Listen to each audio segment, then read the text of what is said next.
সবাইকে স্বাগত জানাচ্ছি আড়াইল অ্যাঙ্গেল চ্যানেল স্কয়ার বা নিবেদিত দেশ সাম্প্রতিকে। আমি সোনিয়া হক আপনাদের সাথে আছি। দর্শক, আজকে আলোচনার বিষয় রেখেছি রাজনীতি, শিক্ষা ও শিষ্টাচার, এবং এই বিষয়টি নিয়ে কথা বলতে আজকে আমার সাথে স্টুডিওতে যুক্ত হয়েছেন আবু আলম মোহাম্মদ শহীদ খান, সাবেক সচিব ও রাজনীতি বিশ্লেষক, যুক্ত হয়েছেন সোহরাব হাসান, সম্পাদক চর্চা.com, এবং যুক্ত হয়েছেন অধ্যাপক ডক্টর হাসানাত আলী, উপাচার্য, নওগাঁ বিশ্ববিদ্যালয়। সবাইকে স্বাগত জানাচ্ছি এবং যে বিষয়টি নিয়ে আজকে কথা বলতে চাই সেটা হলো রাজনীতি, শিক্ষা ও শিষ্টাচার। আমি একটু আলোচনাটা শুরু করতে চাই আবু আলম মোহাম্মদ শহীদ খান আপনাকে দিয়ে। রাজনীতিতে শিষ্টাচার কতটুকু বদলেছে, প্রত্যাশা ছিল? এখন তো প্রশ্নটা যদি উল্টাভাবে করেন যে শিষ্টাচার ছিল কিনা আর আছে কিনা যদি জিজ্ঞেস করেন, তাহলে তো শিষ্টাচারের 12টা বেজে গেছে। মানে আমরা 5ই আগস্টের পরে যে সমস্ত ভাষার প্রয়োগ দেখেছি এবং যে সমস্ত স্লোগান শুনেছি, এবং সেগুলো তো মুখে উচ্চারণ করার মতো নয়, অশ্লীল, অসভ্য, ইতর স্লোগান সব রাজনীতিতে ঢুকে পড়েছে। এবং রাজনীতিতে অনেকদিন ধরেই আমরা বলছি যে দুর্বৃত্তায়ন হয়েছে, মানে দলগুলোর যে গঠন, দলের ভেতরে গণতন্ত্র নাই, দলের নেতারা যেভাবে নির্বাচিত হন বা যেভাবে নেতা সৃষ্টি করা হয় বা নেতাকে দায়িত্ব দেওয়া হয়, সেসব বিষয়ে গণতন্ত্রের কোনো চর্চা নেই। এবং এসব নানান কারণে রাজনীতিতে মানে অপসংস্কৃতি এবং নানান ধরনের অপরাধমূলক কার্যক্রম, টেন্ডারবাজি, দখল, আপনার চাঁদাবাজি, এবং আরও অনেক কিছু, লুটপাট, অনেক কিছু, আপনি যে বালুমহল, ওইরকম ট্যাক্সি স্ট্যান্ড, চাঁদা তোলা, মানুষকে মারধর করা, এসব তো রাজনীতিতে অনেক দিন ধরে আমরা দেখছি। তো এখন রাজনীতির শিক্ষার কথা যদি বলেন, নিশ্চয়ই প্রত্যেকটা রাজনৈতিক দলের একটা আদর্শ এবং উদ্দেশ্য থাকতে হবে, এবং ঘোষিত আদর্শ উদ্দেশ্য কিন্তু আছে। বড় দলগুলোর তো আছে, বিএনপি গঠনতন্ত্র এবং গঠনতন্ত্র, এবং ইলেকশনের সময় তারা যে ম্যানিফেস্টো ঘোষণা করেন, যে ওয়াদাগুলো দেন। বিএনপির যেমন 31 দফা আছে, ওই যে একটা দল যার কার্যক্রম নিষিদ্ধ আছে, তাদেরও এরকম গঠনতন্ত্র আছে, উদ্দেশ্য, আদর্শ, এসব লেখা আছে। জামাতের আছে, এবং অন্যান্য ছোট দল, এনসিপি নতুন দল যারা আছে, তাদেরও কিন্তু এইসব আছে। থাকার পরেও তো আমরা শিষ্টাচার তো ঠিকমতো দেখি না। দেখি মানে একটা লেভেলে শিষ্টাচারের খুবই ঘাটতি। এবং কিছু কিছু তরুণ নেতা যারা রাজনীতিতে একেবারেই তরুণ এবং রাজনীতিতে যারা জায়গা করে নেওয়ার চেষ্টা করছেন, তাদের কাছে যে প্রত্যাশা ছিল যে তারা একটু সুষ্ঠু রাজনীতিতে আনবেন এবং গণতান্ত্রিক রাজনীতির চর্চা করবেন, উদার গণতন্ত্রের চর্চা করবেন, সেখানে আমরা তো এটা চর্চাটা দেখি না। এবং শিষ্টাচার সবসময় লঙ্ঘিত হতে দেখি। নানান ধরনের কথাবার্তা বলা হয়, এবং এমনকি প্রবীণ রাজনীতিবিদ, তার বিষয়ে আপনার অনেক বক্তব্য থাকতে পারে। যারা প্রবীণ রাজনীতিবিদ আছেন তাদের বিষয়ে বক্তব্য থাকতে পারে, আপনার অবজারভেশন থাকতে পারে, এবং আপনি তার সমালোচনা করতে পারেন, এবং খুব ভালোভাবে সমালোচনা করা যেতে পারে। সমালোচনা করতে কোনো অসুবিধা নেই। কিন্তু সেখানে আমরা যা দেখি সেটা হলো যে সমালোচনা নয়, একদম নিছক গালাগালি। এবং একটা কি বট বাহিনী আছে, বিউটি, আবার কি চাপড়ি, এরকম একটা শব্দ শুনি আজকাল মাঝে মাঝে। সাফরিরা নাকি আছে, মানে কোথায় কি আছে, কোথায় কি আছে। ভাষা, এখন ভাষা বদলে গেছে না, ভাষা বদলানো হয়ে গেছে অলরেডি। এখন এই বদলানো ভাষা কবে ঠিক হবে সেটা নিয়ে চিন্তা করি আমরা। চিন্তা করেন, আপনারা চিন্তা করেন, আমরা চিন্তা করি, আমরা সংকট সমাধানের উপায় বের করার চেষ্টা করি। সোহরাব হাসান, ওই প্রসঙ্গটাতেই থাকতে চাই। রাজনৈতিক দলগুলোর মধ্যে গঠনতন্ত্রের কথা বলেছেন ইতোমধ্যে আবু আলম মোহাম্মদ শহীদ খান, এবং তিনি বলছেন যে প্রত্যেকটা দলের একটা লক্ষ্য এবং উদ্দেশ্য আছে। রাজনৈতিক দলগুলো তাদের নিজেদের মধ্যে মানে গণতান্ত্রিক চর্চা করছে কিনা সেটি আমরা কিভাবে বুঝতে পারবো? মানে আসলে তাদের মধ্যে সেই গণতান্ত্রিক চর্চাটা হচ্ছে কিনা, কিংবা তখন রাজনৈতিক দলগুলো যে পরস্পরের পরমত যে সহিষ্ণুতা কিংবা শিষ্টাচারের যে সংস্কৃতি, সেই বিষয়টিকে নিজেদের মধ্যে লালন করতে পারছে কিনা, গড়ে তুলতে পারছে কিনা। আপনার কি মনে হয় যে বিশেষ করে 5 আগস্ট পরবর্তী সময়ে, কারণ তার আগে আমরা এক ধরনের রাজনীতি দেখেছি, 5 আগস্ট পরবর্তী সময়ে আমরা অন্য ধরনের রাজনীতির প্রত্যাশা করেছি, নতুন বন্দোবস্তের কথা শুনেছি, সেই বন্দোবস্ত মানে সবকিছু মিলিয়ে যদি জানতে চাই যে রাজনৈতিক দলগুলো তাদের পরমত সহিষ্ণুতা এবং শিষ্টাচারের সংস্কৃতি গড়ে তুলতে পারছে কিনা, আপনার কি মনে হয় সোহরাব হাসান? ধন্যবাদ। দুই সহ আলোচককে শুভেচ্ছা। আবু আলম শহীদ খান যা বললেন, এটা যদি রাজনীতি হয় তাহলে অপরাজনীতি কি? অর্থাৎ রাজনীতির নামে যেটা চলছে সেটা অপরাজনীতি। মানে রাজনীতিক নেতাদের কাছ থেকে, এমনকি কর্মীদের কাছ থেকেও মানুষ শিক্ষা নেবে, মানুষ শিখবে তার শিষ্টাচার, তার সহনশীলতা, তার জনকল্যাণের আকাঙ্ক্ষা, জনকল্যাণ করার যে তৎপরতা, কিন্তু আমাদের রাজনীতিতে এমন দুষ্ট খত তৈরি হয়েছে যার থেকে বেরিয়ে আসা খুব কঠিন। এটা যে 5 আগস্টের পরেই হয়েছে তা না, 5 আগস্টের আগেও ছিল, 5 আগস্টের পরে হয়তো নতুন মাত্রা যোগ হয়েছে। আমি যে দুটো ঘটনা উল্লেখ করি, মির্জা আব্বাস, ঢাকার সাবেক মেয়র, সাবেক মন্ত্রী, সংসদ সদস্য, তিনি যখন অসুস্থ হলেন, তার রাজনৈতিক প্রতিপক্ষ বলে যারা পরিচিত বা তারা কি ভাষায় তাকে সম্বোধন করেছেন, কিভাবে একজন মানুষ গুরুতর অসুস্থ হয়েছেন, হাসপাতালে বিদেশের চিকিৎসার জন্য গিয়েছেন। অতি সম্প্রতি আওয়ামী লীগের কেন্দ্রীয় নেতা, সাবেক মন্ত্রী তোফায়েল আহমদ 69-এর গণ অভ্যুত্থানের অন্যতম নায়ক, তার নামেই ওই 69-এর গণ অভ্যুত্থান পরিচিতি পেয়েছে। সেই তোফায়েল আহমদ মারা যাওয়ার পর আমরা সামাজিক যোগাযোগ মাধ্যমে, বিশেষ করে যারা তার রাজনীতির বিরোধী, তারা কি ভাষায় তাকে সম্বোধন করেছে, আক্রমণ করেছে, মানে এটা দেখেই বোঝা যায় যে আমাদের রাজনীতির অশিষ্টাচার এবং রাজনীতির যে কলুষিত রূপ, সেটা কি ভয়াবহ রূপ নিয়েছে। এর থেকে আমরা বেরিয়ে আসার কি পথ? অর্থাৎ আমরা রাজনীতির সুষ্ঠু ধারায় চলছে না। আপনি সংগঠনের কথা বলছেন, সংগঠনের প্রথম তো নেতৃত্বের দায়িত্ব নেতাকর্মীদের, কর্মীদের, সমর্থকদের শিষ্টাচার শেখানো, ভাষা শেখানো, তার কিভাবে একটা মানুষ গড়ে উঠবে, একজন কর্মী গড়ে উঠবে সেটি। আর এটি শুধু রাজনৈতিক দলেরও না, আমাদের পারিবারিক শিক্ষা, আমাদের প্রাতিষ্ঠানিক শিক্ষা, আমাদের শিক্ষাঙ্গনের যে শিক্ষা, সেটাও বোধহয় একেবারেই কি বলে, আমরা অশিক্ষা পেয়ে আসছি। এখান থেকে বেরিয়ে আসার জন্যে যে সম্মিলিত উদ্যোগ দরকার, যে সুরাজনীতি দরকার, তার অভাব। আপনি যদি দেখুন যে প্রধানমন্ত্রী, এখন যিনি প্রধানমন্ত্রী, তার ব্যক্তিগত আচরণ, শিষ্টাচার, নমনীয়তা, অন্যের প্রতি সৌজন্যবোধ, এমনকি রাস্তায় হেঁটে যাওয়া বা অন্য দলের বা সাধারণ কর্মীর প্রতি তার যে আচরণ বা ভিন্ন মতের, তার দল কি সেটা অনুসরণ করছে? তার দলের নেতাকর্মীরা কে করছে? কিছু দূর দিকে আপনি ঢাকার বাইরে অথবা প্রধানমন্ত্রীর সভাস্থলের বাইরে গেলেই তো দেখবেন যে একে অপরের উপর তেড়ে আসছে, একে ঝাঁপিয়ে পড়ছে। আসলে সার্বিকভাবে রাজনীতি একটা মূল্যবোধের উপর দাঁড়ায়, একটা আদর্শের উপর দাঁড়ায়। সেই আদর্শটা যখন হারিয়ে যায়, মূল্যবোধটা যখন থাকে না, তখন রাজনীতিতে এইসব খেয়ে এইসব আক্রমণ, পাল্টা আক্রমণ এবং ভাষা, তো এটা বলবো যে যে ভাষায় একে অপরকে আক্রমণ করে, এটা দ্বিতীয়বার উচ্চারণ করা যায় না, শোনা যায় না। কিন্তু এই বিষয়টাকেই সৌরভ ভাই, আমি যদি একটু বলতে চাই যে এই বিষয়টাকে, মানে প্রতিবাদের ভাষাকে অশালীন হতে হবে এমনটা তো নয়। মানে প্রতিবাদ বা সমালোচনা হতেই পারে, সেখানে সেই ভাষাগুলো অশালীন, আপনি যেটা বলছেন যে মুখে উচ্চারণ করা যায় না, এমন শব্দ কিন্তু আমরা নির্দ্বিধায় এখন শুনছি। এটা কেন? মানে সামাজিক, এটা তো এক ধরনের সামাজিক অবক্ষয়, ওদের সার্বিক অবক্ষয়। রাজনীতি তো বিচ্ছিন্ন না, রাজনীতি একটা অংশ মাত্র। আমাদের সামাজিক যে মূল্যবোধ, সেটা ভেঙে পড়েছে। আমাদের যে একটা নীতি আদর্শের উপর রাষ্ট্র দাঁড়ায়, শুধু আইনের উপর দাঁড়ায় না, শুধু মন্ত্রিসভা বা এই আমলাতন্ত্রের উপর দাঁড়ায় না, বা বিশ্ববিদ্যালয়ের উপর নয়, সামগ্রিকভাবে আমরা জানি কোথায় মানে বিচ্যুতি ঘটছে। আমি থেকে সৌরভ হাসান, আসলে আরো একটি প্রশ্ন আমার খুব জানতে ইচ্ছে করে, আপনাদের কাছে প্রশ্নটি রাখতে চাই। রাজনীতিতে আসলে নীতি আছে কিনা, এই বিষয়টি নিয়ে একটু কথা বলবো। তবে তার আগে আমি একটু অধ্যাপক ডক্টর হাসনাত আলী, এই প্রসঙ্গ থেকেই তার কাছে একটু যেতে চাই। প্রতিবাদের নামে যে শব্দ বা যে অশালীন ভাষার ব্যবহার, কিংবা আমরা রাজনীতিতে যে শিষ্টাচার বহির্ভূত আচরণ আমরা দেখতে পাই বিভিন্ন সময়, বিশেষ করে আমরা আগেও দেখেছি, 17 বছরও দেখেছি, তার পরবর্তী সময়ে কিছুটা ভালো আশা করেছিলাম, প্রত্যাশা করেছিলাম, তারপরও এখনো দেখছি আমরা।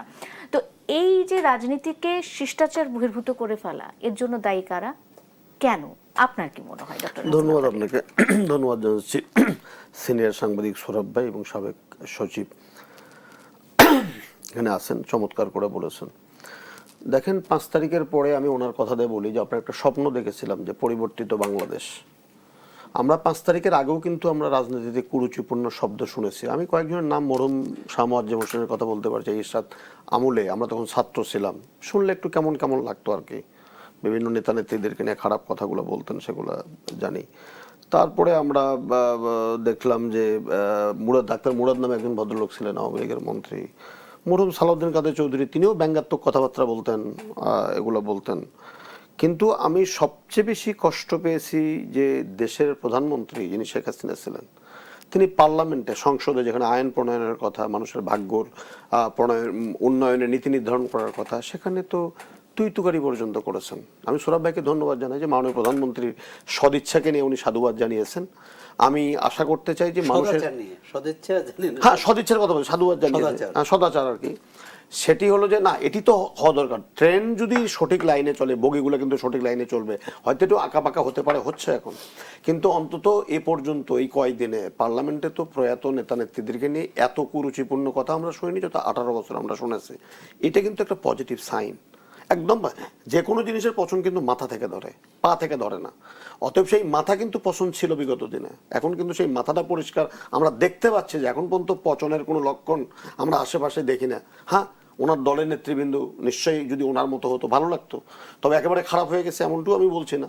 তবে আমি একটা জিনিস বলতে চাই, এই যে প্রসঙ্গটি আসলো, আমার সোহরাব ভাই বলছেন যে মির্জা আব্বাসকে কেন্দ্র করে, নির্বাচনকে কেন্দ্র করে একজন ছাত্র নেতা তিনি যে সমস্ত ভাষা প্রয়োগ করেছেন, এই ভাষাগুলো কি নেওয়া যায়? রাকসুর, আমি যে বিশ্ববিদ্যালয়ের শিক্ষক, সেই রাকসুর নির্বাচিত জিএস যে শব্দ প্রয়োগ করেছেন শাহবাগের মোড়ে, এটা কি মানা যায়? ফাঁসি, তারপরে আমাদের যে একজন শ্রমিককে ওই যে পাথর দিয়ে মারা হলো, হত্যা করা হলো, হ্যাঁ সে যে দলেরই হোক, তারপরে ক্যাম্পাসে যে শব্দ চয়ন করা কি টিনের চালে কাউয়া, তারপরে কি শব্দগুলা, এগুলো কি আমরা প্রত্যাশা করি? আমরা তো প্রত্যাশা করি না। প্রশ্নটি হলো যে এই স্লোগান দাতার পৃষ্ঠপোষক কারা? এই নাসির উদ্দিনের তো পৃষ্ঠপোষক নিশ্চয়ই একজন আছে, কোনো না কোনো দলের। আমি রাজশাহীতে কয়েকদিন আগে সমাবেশ হলো, কয়েকদলীয় সমাবেশ, সেই সমাবেশ থেকে মাননীয় প্রধানমন্ত্রী সম্পর্কে যে কুরুচিপূর্ণ ভাষায় বক্তব্য দেওয়া হয়েছে, আমি তো মনে করেছিলাম যে জুলাই 24-এর পরে যারা পরিবর্তিত বাংলাদেশের স্বপ্ন দেখে বা নতুন বন্দোবস্তের স্বপ্ন দেখে, কথা বলে, জুলাই সনদের কথা বলে, সেই জুলাই সনদে কি এমনটি ছিল যে আমার নেতৃবৃন্দ মঞ্চে বসে থাকবেন আর মাননীয় প্রধানমন্ত্রীকে কুরুচিপূর্ণ ভাষায় বক্তব্য রাখবেন, সেই মাইক তো বন্ধ হলে আমি খুশি হতাম। সেই মাইকের সুইচটা বন্ধ হলো না কেন? আপনি নতুন বন্দোবস্তের কথা বলবেন, নতুন বাংলাদেশের কথা বলবেন, রক্তঋণের কথা বলবেন, রক্তঋণের শোধের কথা বলবেন, আর আপনি মঞ্চে প্রধান অতিথি থাকবেন, সভাপতিত্ব করবেন বড় বড় জাতীয় নেতা, আর আপনার সেই মাইক্রোফোন ব্যবহার করে একজন আমাদের সন্তানরা বসে আমাদেরকে নিয়ে, আমাদের মুরব্বীদেরকে নিয়ে বা বড়দেরকে নিয়ে কুরুচিপূর্ণ ভাষা প্রয়োগ করবেন। হয় তাদেরকে শিখান, নাহলে মাইক বন্ধ করেন, না তাদের কাছ থেকে বিরত থাকেন। এটা তো আমরা চাই না, এটা দেখতে চাই না, এটা করতে হবে। এটা যদি বিএনপিও করে করতে হবে, জামাত ইসলাম করলে করতে হবে, এনসিপিরও নেতৃবৃন্দ, যারা এই 2-1 জন নেতৃবৃন্দ গোটা পরিবেশটাকে উত্তপ্ত করছে, এটা উস্কানি দিচ্ছে এবং আমার সন্তানদেরকে এগুলা খারাপ ভাষা প্রয়োগ করার রিহার্সাল দিচ্ছে, তাদেরকে তো যেভাবেই হোক না কেন বুঝাইয়া, পরামর্শ দিয়ে তাদেরকে ফিরাতে হবে। যদি না পড়ে, তাহলে এই অশ্রাব্য শব্দ ব্যবহার করার জন্য নিশ্চয়ই দেশে প্রচলিত আইন আছে। যদি আইন না থাকে, আইন প্রয়োগ করতে হবে পার্লামেন্টে। আমি যদি আরেকটু যুক্ত করতে চাই অধ্যাপক ডক্টর হাসনাত আলী, সেটা হলো শুধু কি ভাষাগত পরিবর্তন হয়েছে বা ভাষার পরিবর্তন হয়েছে, নাকি রাজনীতিতে নানা রকমের কৌশলেরও পরিবর্তন হয়েছে, যেটি আসলে মানে খুব বেশি ইতিবাচক কোনো ফলাফল রাজনীতির ক্ষেত্রে বয়ে আনবে না? আমি একটু একটা বিরতিতে যাই, বিরতির পরে এসে আসলে রাজনীতির ধরনটা নিয়ে আপনাদের সাথে কথা বলতে চাই। দর্শক, একটা বিরতি নেই, দেশ সাম্প্রতিকে ফিরে আসছি, এক্ষুনি সঙ্গে থাকুন।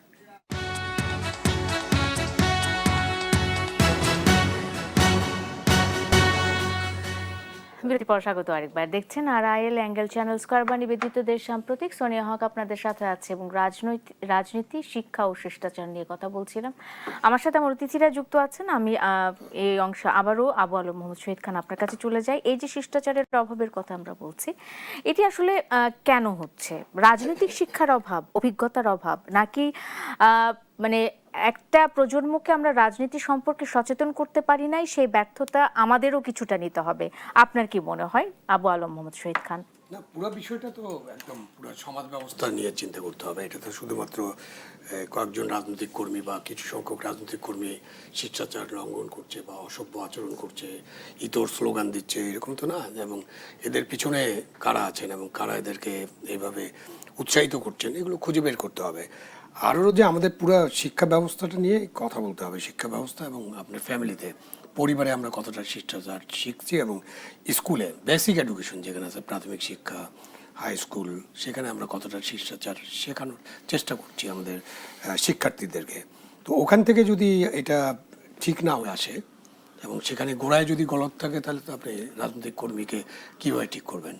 তো বিশ্ববিদ্যালয়ে আপনি যে ছাত্র পাবেন, তারা যদি নিজ থেকে ঠিক হয়ে না আসে, তো বিশ্ববিদ্যালয়ে আসার পর বিশ্ববিদ্যালয়ের শিক্ষকরা তো তাদেরকে ঠিকভাবে চালিত করতে পারবেন না।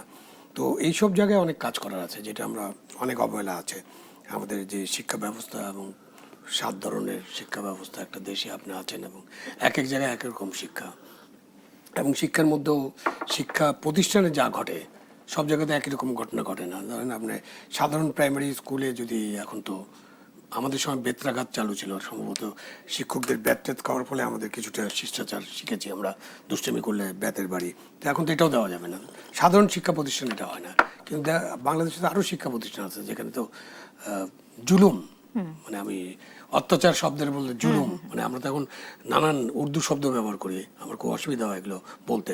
তো এই যে সেখানে যে অত্যাচার করা হয়, সেখানে যেভাবে শিক্ষা দেওয়া হয়, সেখান থেকে তো একটা মানুষ নিজেই এই অত্যাচারিত হওয়ার কারণে মানসিকভাবে সম্ভবত তাদের মধ্যে একটা সমস্যা তৈরি হয়ে যায়, এবং সেই মানসিক সমস্যার যে প্রভাব, সেই প্রভাবের কারণে আপনি শিষ্টাচার বহির্ভূত অশ্লীলতা দেখতে পারবেন, সমাজ ব্যবস্থার মধ্যে চলে আসে। তো সেখানে রাজনীতিবিদদের তো বড় কাজ, আসলে সমাজ পরিচালনা করেনি তো রাজনীতিবিদরা। একটা জিনিস বলা যায় যে রাজনীতি ছাড়া কি সমাজ চলবে না? আসলে চলবে না। মানে আমাদের হলো নেসেসারি ইভিল বলে একটা কথা আছে না, মানে কোনো কোনো জিনিস যে আপনার এই দুষ্ট লোকজন থাকবে, দুষ্ট ক্ষত থাকবে, হ্যাঁ, স্বৈরতান্ত্রিক মনোভাব থাকবে, অগণতান্ত্রিক মনোভাব থাকবে, নানান ধরনের ঝামেলাপূর্ণ মনোভাব থাকবে। তো এটা থাকা সত্ত্বেও রাজনীতিবিদরাই দেশটা পরিচালনা করবেন। সুতরাং রাজনীতিবিদরাই আবার ওই শিক্ষা ব্যবস্থা ঠিক করতে হবে। তো রাজনীতিবিদরা যারা রাজনীতি করছেন, যারা সরকারে আসেন, যারা সরকারে আসেন না, তারা সবাই মিলে যদি চেষ্টা করেন, তাহলে হয়তো আমাদের শিক্ষা ব্যবস্থা এবং রাজনৈতিক শিক্ষার যে জায়গাগুলো আছে, স্কুল আছে, স্কুল তো করতে হবে, অবশ্যই করতে হবে। এবং আপনার কর্মীদের জন্য তো আপনার ট্রেন করতে হবে, তাদেরকে তো আপনার আদর্শ উদ্দেশ্য বোঝাতে হবে, তাদেরকে জনকল্যাণ বোঝাতে হবে। এটা কিন্তু আমাদের সাধারণ পরীক্ষার বইতে নাই। তো যে আপনার যেসব বই পুস্তক দেওয়া হয় প্রাথমিকে বা ইয়েতে, জুনিয়র লেভেলে, অথবা এসএসসি এইচএসসি লেভেলে, অথবা বিশ্ববিদ্যালয় লেভেলে, সেখানে কি শিষ্টাচার, শোভনতা, এসব নিয়ে তো বেশি কথাবার্তা নাই। সুতরাং এইগুলোর জন্য আলাদা পদক্ষেপ নিতে হবে, এবং যদি নেওয়া যায় তাহলে হয়তো আমরা একটা ভালো সুফল পেতে পারি। আমি আবারও ফিরবো আবু আলম মোহাম্মদ শহীদ খান। সৌরভ হাসান, আপনার কাছে চলে যেতে চাই। রাজনীতিতে নীতি কই, এই প্রশ্নটি অনেক দিন থেকেই জানতে চাচ্ছি, শুনতে চাচ্ছি। আপনার কাছে মনে হয় কি রাজনীতিতে নীতি আছে? কোনো নীতি আছে, কাগজে কলমে আছে, গঠনতন্ত্রে লেখা আছে, কিন্তু সেটি প্রতিপালন হয় না। আমাদের রাজনীতির একটা বড় সংকট হচ্ছে আমরা সবসময় ব্যক্তিকে সামনে রাখি, নীতি বা কর্মসূচিকে না। এ কারণে এই যে আক্রমণাত্মক ভাষা ব্যবহার করা হচ্ছে, এবং সবসময় 1 নম্বর ব্যক্তিকে ধরা হয়, যেটি ভাই বললেন, সেটা হচ্ছে যে 1 নম্বর ব্যক্তিকে ধরলে পুরো দলকে আক্রমণ করা হয়। হ্যাঁ, যেমন প্রধানমন্ত্রীকে বা যে অন্য কোনো দলের প্রধানকে, তখন হচ্ছে অন্যদের বলতে হয় না, এবং ওইটার আবার পাল্টা আক্রমণ যায়। ভাই বলতেছিলেন যে শাহ মুয়াজ্জেমের কথা বলছিলেন, আমাদের অনেক কিছু, শাহ মুয়াজ্জেম খুব কি বলে, এক ধরনের মন্দ ভাষাই ব্যবহার করতেন, আক্রমণাত্মক, শ্লেষ। কিন্তু ওই সময় যারা আন্দোলনে নেতৃত্ব দিয়েছেন, ছাত্র আন্দোলনে বা রাজনৈতিক আন্দোলনে, তারাও কি খুব ভালো ভাষা ব্যবহার করেছেন, সাধু ভাষা ব্যবহার করেছেন? এরশাদকে আমরা নানাভাবে কতভাবে চিত্রায়িত করেছি, কিন্তু সেটা কি সবকিছু তথ্যভিত্তিক ছিল? সেটার মানে অনেক স্বৈরাচার তো স্বৈরাচারী শাসন করছে, সবাইকে বলতে পারে। আরো অনেক ব্যক্তিগত পর্যায়ে কিন্তু আমরা নিয়েছি প্রতিটি ক্ষেত্রেই। আর এখন যেহেতু সামাজিক যোগাযোগ মাধ্যম হচ্ছে একটা বড় মাধ্যম, এটাকে ব্যবহার করে কে কত উস্কানি দিতে পারে, কে কত গালমন্দ করতে পারে, কে কত হিংস্র হতে পারে, হিংস্র ভাষা ব্যবহার করতে পারে, সেটার একটা প্রতিযোগিতা চলছে, অসুস্থ প্রতিযোগিতা। এবং আমাদের রাজনীতির যারা নীতি নির্ধারক, যারা চালক, তারা এটাকে উৎসাহিত করে যখন প্রতিপক্ষের বিরুদ্ধে বলা হয়, আর যখন নিজের পক্ষের বিরুদ্ধে বলা হয় তখন হইচই করে ওঠে। তো এর থেকে এই রাজনীতি এটা ভাষাটা বদল করা, মানে এখন কিভাবে হবে, কারা করবে, লাগাম টানতে হবে। আমি নিশ্চয়ই এর পরের অংশে এসে এই বিষয়টি নিয়ে কথা বলবো। আমি একটু চলে যেতে চাই, খুব সংক্ষেপে জানবো অধ্যাপক ডক্টর হাসনাত আলী, আমরা যেটা বলছিলাম যে রাজনীতিতে ভাষার সাথে সাথে রাজনীতিতে কৌশলেরও পরিবর্তন এসেছে, এবং সেই কৌশলটাই অনেকখানি আমরা নির্বাচনের সময় দেখেছি যে বিভিন্ন জোট গঠন করার পরে বিভিন্নভাবে জোটভুক্ত যারা জোটে সঙ্গী আছে তাদেরকে আশ্বাস দেওয়ার পরও আমরা অনেক দলকে দেখেছি যে নিজেদের প্রার্থীকে সেই জায়গাটাতে মানে তারা সরিয়ে নেননি। এরকম ধরনের কৌশলগুলো কিন্তু আমরা দেখেছি। তো এই কৌশলগুলো তো খুব একটা সুফল বয়ে আনে না, মানে চর্চাটা তো ভালো না। আপনার কি মনে হয়? না, রাজনীতিতে কৌশল থাকবে, রাজনীতি তো কৌশলীর খেলা, রাজনীতি তো বোকা মানুষের খেলা না, কৌশলী খেলা। তবে সোহরাব ভাই যেটা শুরুতে বলছিলেন যে অপরাজনীতি হচ্ছে কিনা, কৌশলগুলো কি সুকৌশল হচ্ছে না অপকৌশল হচ্ছে, সেটা হলো গুরুত্বপূর্ণ। আমাদের সুকৌশল দরকার। সেই সুকৌশলটা কি? পরিবর্তিত কৌশল। যেরকম আমি আবারও বলি যে মাননীয় প্রধানমন্ত্রীর বক্তব্য, চালচলন, ওনার কথাবার্তা, বিনয়, ছোটদের প্রতি ভালোবাসা, বড়দের প্রতি শ্রদ্ধা, মানুষের সাথে ইন্টারেক্টিভ একটা অবস্থা তৈরি করা, এটা আমাদেরকে স্বপ্ন দেখায়। আমি সমস্ত রাজনৈতিক দলকে অনুরোধ করব যে আসুন না, একজন প্রধানমন্ত্রী তো শুরু করেছেন তার এই যাত্রাটা, আমরা একটু অনুসরণ করি। তো ভালো কাজগুলোকে সমালোচনা অবশ্যই করব, কিন্তু সেই সমালোচনার ভাষাটা যেন শালীন হয়, সেই সমালোচনার ভাষা যেন আমার তরুণ প্রজন্মদেরকে কোনোভাবেই এটা ইনফ্লেক্টেড না করে। আমি আবু আলম সবসময় একটা কথা বলি, আমাদের তো শিক্ষা প্রতিষ্ঠানগুলো তো নৈতিক শিক্ষার বড় অভাব হয়ে গেছে। আমরা ছোটবেলায় কি করতাম, সকালে উঠে আমি মনে মনে বলি সারাদিন যেন আমি ভালোভাবে চলি, আদেশ করেন যা মোর গুরুজনে। এখন আমি কি করি, হাট্টিমাটিম টিম, তারা মাথায় পাড়ে নিম, তারা কাঁড়া দুটো সিং, তা আমি হাট্টিমাটিম এই খাড়া দুটো সিং দিয়ে কি করবো, গুতাচ্ছি তো। প্রত্যেকটি পেশার, আপনি প্রত্যেকটি মানুষের, প্রত্যেকটি ধর্মর কিন্তু কিছু বিধি নিষেধ আছে। সেগুলো কিভাবে আমরা শিখি? নৈতিক শিক্ষার মাধ্যমে। ধর্মীয় শিক্ষা, আমি ইসলাম শিক্ষার কথা বলি, ধর্মীয় শিক্ষা। প্রত্যেকটি ধর্মই বলা আছে বড়দেরকে শ্রদ্ধা করো, গালি দেওয়া বন্ধ করো, পাপ পুণ্য ভালো মন্দ এগুলো আছে, এগুলো কিন্তু মানুষ শেখে এই ধর্মীয় শিক্ষার মাধ্যমে। আমরা তো 18 বছর ধর্মের নাম শুনলে তো দাড়ি টুপি দেখলেই দাবার দিয়েছি। অতএব ফিরে আসতে হবে সেই জায়গাতে, যেন বলা থাকে ছোটবেলায় পড়তাম পিতামাতার প্রতি কর্তব্য, শিক্ষকের প্রতি কর্তব্য। এখন কি এই রচনাগুলো শেখানো হয় না তো? এগুলোতে ফিরে আসতে হবে, মূলে ফিরে আসতে হবে। সেই জায়গা থেকে সেটুকু পরিবারে, গৃহে, শিক্ষা প্রতিষ্ঠানে। আর একটা জিনিস, একটা কথা দুঃখ করে বলি আমি, প্রত্যেকটি পেশার কিন্তু একটা করে সাইন আছে। ইমাম সাহেব ও পাগড়ি পরে, পুরোহিত সে একটা লগ্ন পরে, তারপরে ভিক্ষু সে একটা পোশাক পরে, উকিল সাহেব একটা কালো ড্রেস পরে, ডাক্তার একটা সাদা অ্যাপ্রন পরে, নার্স একটা সবুজ পরে। শিক্ষকের কি আছে? এই সমাজে বর্তমানে শিক্ষকরা সবচেয়ে অবহেলিত, সবচেয়ে নিগৃহীত। আর্থিকভাবে, হ্যাঁ আর্থিকভাবে সবচেয়ে বড় নিগৃহীত হলো তাদের যে ক্ষমতাটা, যে নৈতিক একটা ক্ষমতার জায়গা, বা মানুষ যে শিক্ষকদেরকে সম্মান করত, রাষ্ট্র যে মর্যাদা দিত। আজকে মানসম্মত শিক্ষার কথা বলি, আধুনিক শিক্ষার কথা বলি, ফিনল্যান্ডে প্রাইমারি স্কুলের শিক্ষকদের সবচেয়ে বড় মর্যাদাবান তারা। আজকে সবচেয়ে ফিনল্যান্ডে প্রাথমিক শিক্ষা মানসম্মত শিক্ষা। আপনি যদি এই বিষয়গুলোকে ফিরে আনতে চান, নীতি নৈতিকতা, আপনি শিক্ষকদেরকে মর্যাদা সম্মানিত করতে হবে, আর্থিকভাবে সম্মানিত করতে হবে এবং সামাজিকভাবে সম্মানিত করতে হবে। শিক্ষক যেন তার সন্তানকে অন্যায় করলে শাসন করার যে নৈতিক জায়গাটুকু, আমি বলছি না বেদ্যে মারতে হবে, কিন্তু তার জন্য শাসন করার স্বাধীনতাটুকু থাকে। আমরা শিক্ষকরা স্বাধীনতা করলে কি হয়? রোমে আগুন লেগে দেওয়া হয়, ঘর ভাঙ্গা হয়, রাস্তায় শিক্ষকদেরকে নাজেহাল করা হয়, নকল ধরলে বাড়িতে যেতে পারে না। ওই প্রোটেকশনটুকু শিক্ষকদেরকে দিতে হবে, যে আপনি আমার সন্তানকে দিয়ে গেলাম, আপনার সন্তানকে মানুষ করে নৈতিক বিবেকবোধ সম্পন্ন মানুষ তৈরি করার জন্য যা যা করা, যেভাবে আমাদের পণ্ডিত মশাইরা এবং সোহরাব ভাইদের মাস্টার মশাইরা যেটা করতেন, পা ধরে সালাম করার কালচারটা, সেটি ফিরে না আসলে এই আলাপ করে কিছু হবে না। অবশ্যই। অধ্যাপক ডক্টর হাসনাত আলী, একটা বিরতি নেই, বিরতির পরে ফিরে আসি দেশ সম্প্রতিকে। দর্শক ফিরছে এক্ষুনি, সঙ্গে থাকুন।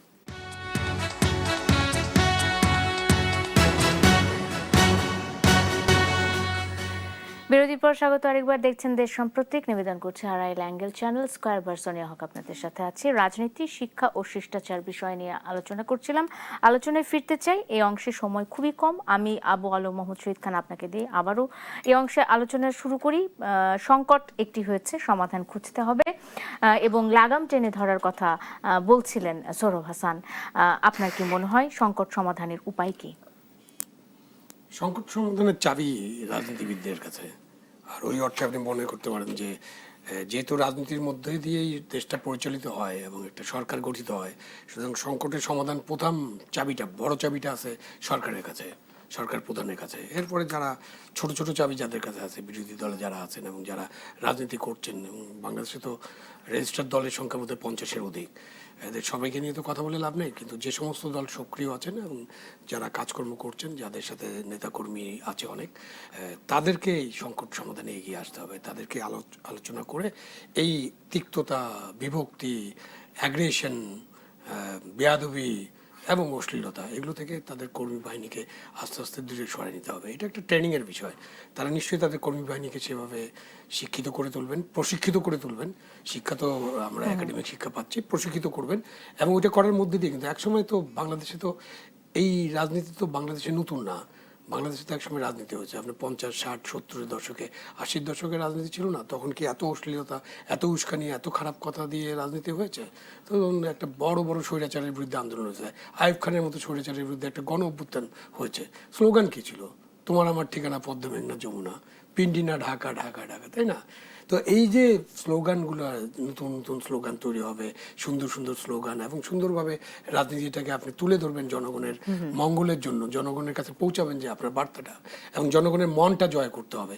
সেই জায়গায় আমার মনে হয় সকল রাজনৈতিক দলের কাজ করার সুযোগ আছে এবং তারা সেই সময় সুযোগটা এসেছে। নেবেন। সময় অসংখ্য এসেছে। ধন্যবাদ আবু আলম মোহাম্মদ শহীদ খান। আমি চলে যেতে চাই সৌরভ হাসান, লাগাম টেনে ধরতে চাই এই অশ্লীলতা কিংবা এই শিষ্টাচার বহির্ভূত যে রাজনীতি, সেটির বিরুদ্ধে কিভাবে সম্ভব বলে আপনার মনে হয়? সমস্যাটা শুধু রাজনীতি না, আমাদের জীবন আচরণ, আমাদের সংস্কৃতি, আমাদের ব্যবহার, মানুষকে মানুষ হিসেবে আমরা মর্যাদা দেই কি না। ধরুন একজন শ্রমজীবী মানুষ, তাকে আমরা কিভাবে দেখি। আবার বিত্তবান বিত্তহীনের মধ্যে যে পার্থক্য, অর্থাৎ মানুষকে আমরা মানুষ হিসাবে যদি মর্যাদা না দিতে পারি, রাজনীতির ক্ষেত্রেও সেটা কলুষিত হবে, সমাজের অন্য অন্য ক্ষেত্রেও। একটি হচ্ছে যে হাসনাত ভাই বলছিলেন যে নৈতিক শিক্ষা। বাংলাদেশে আওয়ামী লীগের সময় বোধহয় সবচেয়ে বেশি মাদ্রাসা প্রতিষ্ঠিত হয়েছে, এবং মসজিদ, হ্যাঁ, এবং মসজিদ ভিত্তিক শিক্ষা। কিন্তু শিক্ষাটা কোথায় গেল? ওইখানে যে যারা গেছে সবাই তো আর আওয়ামী লীগ করতো না, বা ওই মাদ্রাসায় যারা পড়াশোনা করছেন। আসলে আমাদের সংস্কৃতির সংকটটা সংস্কৃতির। কারণ দেখুন, ইসলামী দলগুলোর মধ্যে একদল যখন এক দলের সাথে একমত না হয়, তখন কি ভাষায় কথা বলে? একজন মাওলানা আর একজন মাওলানার প্রতি কি ভাষায় কথা বলে? এবং সেটা অন্য অন্য পরিসর, রাজনৈতিক পরিসরেও একই রকম। তো আমাদের সামগ্রিক যে সংস্কৃতির যে জাগরণ দরকার, শিক্ষার যে জাগরণ দরকার, এবং কোনটা শিক্ষা কোনটা অশিক্ষা, সেটার পার্থক্যটা চিহ্নিত করা দরকার। সেটা প্রতিদিনের জীবন আচরণে সেটা পালন করা দরকার। এটা যদি আমরা না করি, ঘর থেকে, প্রতিষ্ঠান থেকে, রাজনৈতিক দল থেকে, তাহলে এই অসুস্থ প্রতিযোগিতা চলবে। অসংখ্য ধন্যবাদ সৌরভ হাসান। আমি চলে যাই অধ্যাপক ডক্টর হাসনাত আলী। প্রশ্ন ওই একটি, সংকট সমাধানের উপায় আপনি কি মনে করেন? দেখেন, আমি আবারও বলি যে নৈতিক শিক্ষার কোনো বিকল্প নেই। সৌরভ ভাই বলছেন মাদ্রাসা প্রতিষ্ঠা করাই সমাধান নয়, বরং আওয়ামী লীগের সময় বোধহয় ইতিহাসে সবচেয়ে বেশি পরিমাণ আলেম নিগৃহীত হয়েছে, সবচেয়ে বেশি পরিমাণ আলেম জেল খেটেছে, সবচেয়ে বেশি পরিমাণ আলেম মামলার আসামি হয়েছে। এটাও কিন্তু বাস্তবতা। বিষয়টা ওই জায়গায় নয়। বিষয়টা হলো যে মাদ্রাসা বাদ দেন আপনি, এই যে সচিবের একজন মা, একজন বুয়েটের শিক্ষকের মা, একজন কানাডা প্রবাসী, তার মা মরে পচে গেল, এটা কি মাদ্রাসা দেয়? বরং ওই যে নৈতিক শিক্ষাটা ছিল না, যে বাবা মার প্রতি যে কর্তব্য সন্তানের, এটি আমাদের শিক্ষা ব্যবস্থার কারিকুলাম বলেন, সিলেবাস বলেন, ব্লেন্ডিং করে কখনো জিপিএ, কখনো খিচুড়ি বানানো, এই যে একটা অবস্থার মধ্য দিয়ে আমরা যাচ্ছি, সেই জায়গাতে আমি কনসেন্ট্রেট করতে হবে যে আমাদের যে কারিকুলাম, আমাদের যে শিক্ষা ব্যবস্থা, সেই জায়গায় সমাজবোধ বা এই যে সামাজিক যে সিস্টেম যেটা ছিল, যেটা সোহরাব ভাইয়ের মধ্য দিয়ে আসছেন, আমরা আসছি, আমার আবু হোসেন আলম ভাইয়ের মধ্যে আছে, এই বিষয়টার বড় ধরনের অ্যাবসেন্ট। আরেকটি জিনিস আমাদের ক্ষতি করেছে, এই যে যন্ত্রটা আছে না, এই যন্ত্রের অপপ্রয়োগ এবং অপব্যবহার। আমাদের দেখেন, এই যে এখন এখানে করছি, যদি কেউ মনে করে এখনই বট বাহিনী, আমার ভাই বলছেন, এখনই নেমে পড়বে সোহরাব ভাইয়ের বিরুদ্ধে, আমার বিরুদ্ধে, সমস্ত মানে কি বলবো অখ্যাত কুখ্যাত সব নামের অ্যাকাউন্ট। আমরা এত সক্ষমতা অর্জন করলাম, এত ডিজিটাল বাংলাদেশ তৈরি করলাম, কেন এই যারা সামাজিক অনাচার তৈরি করছে এই প্ল্যাটফর্মগুলো ব্যবহার করে মানুষের চরিত্র হনন করছে, যা খুশি তাই বলছে, যা না তাই বলছে, এর সুবিধা অসুবিধা, এগুলাকে কেন আমার আইসিটি মিনিস্ট্রি, কেন আমার বিটিআরসি এগুলাকে নিয়ন্ত্রণ করতে পারছে না? বরং যদি আইন না থাকে, আমি তো মনে করবো এই বাজেট অধিবেশনে অন্তত এমন একটা আইন তৈরি করুন যাতে এই সমস্ত প্ল্যাটফর্ম ব্যবহার করে আমার সন্তানদেরকে বিপথে বা কুপথে পরিচালনা করতে না পারে। আরেকটি জিনিস মাথায় রাখতে হবে যে এই যে এটা বাংলাদেশে সব ওপেন, আমার 12 বছরের সন্তানটাও সব দেখতে পারে, আমিও দেখতে পারি, আপনিও দেখতে পারেন। অনেক উন্নত বিশ্ব আছে যাদের সমস্ত সাইট কিন্তু বাচ্চারা দেখতে পারে না। আমার 3 বছরের সন্তান ফেসবুক ওপেন করতে পারে, টুইটার ওপেন করতে পারে, হোয়াটসঅ্যাপ ওপেন করতে পারে। আপনি কেন নিয়ম করছেন না যে আপনার স্টুডেন্ট আইডি না হলে, তার বয়স 18 বছর না হলে আপনি ওই অ্যাপসগুলো ব্যবহার করতে পারবেন না, যে অ্যাপসগুলোতে আমার যাওয়ার কথা আপনার যাওয়ার কথা নয়? এই বিষয়গুলো যদি নিয়ন্ত্রণ করতে না পারি, যত টকশো করি, যত ধর্মীয় প্রতিষ্ঠান করি, যত মসজিদ বানাই, কোনো কাজে আসবে না। কারণ এক ঘরে আমার মেয়ে দেখছে ওই একই জিনিস, আমি দেখছি একই জিনিস, ওই ইমাম সাহেব দেখছে, আমি বলবো না, দেখার সুযোগ আছে সেই একই জিনিসের। এগুলাকে নিয়ন্ত্রণ করতে হবে। নিয়ন্ত্রণ করে এই প্রযুক্তিটাকে ভালো কাজে যেন সন্তানরা ব্যবহার করতে পারে, ভালো কিছু দেখতে পারে, ভালো কন্টেন্ট তৈরি করতে পারে, তাদেরকে উৎসাহিত করতে হবে। এবং যারা খারাপ কন্টেন্ট তৈরি করে এবং এই কুরুচিপূর্ণ কুৎসা ছড়ায়, এই সমস্তদেরকে কঠোর হস্তে যদি নিয়ন্ত্রণ করা না যায়, 24 জুলাই বিপ্লবে যে রক্তস্নাত বাংলাদেশ, সেই বাংলাদেশ কিন্তু সেই নতুন বাংলাদেশ হবে না, বরং পিছিয়ে পড়া বাংলাদেশ হবে। সেটা রোধ করা দরকার আমাদের। অসংখ্য ধন্যবাদ অধ্যাপক ডক্টর হাসনাত আলী, আবু আল মোহাম্মদ শহীদ খান এবং সোহরাব হাসান, তিনজনকে ধন্যবাদ জানিয়ে আজকের মতো শেষ করতে চাই। দর্শক, এই ছিল আজকের মতো RIL অ্যাঙ্গেল চ্যানেল স্কয়ার বা নিবেদিত দেশ সম্প্রতিকে। আপনাদেরও ধন্যবাদ। শুভরাত্রি।